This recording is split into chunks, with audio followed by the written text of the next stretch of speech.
Mr. Speaker, I rise today to denounce the Trump administration's police state tactics in Minneapolis, Los Angeles, New York City, and so many cities across the country. We should speak clearly about what is happening. Masked agents of the state in unmarked vehicles are terrorizing communities. They are disappearing people. They are targeting the political opponents of the president.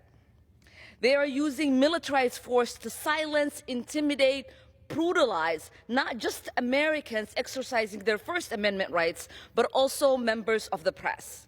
They are partnering with Trump's donors, Silicon Valley oligarchs, for a sinister and deeply un-American agenda of surveillance and criminalization based on people's political views.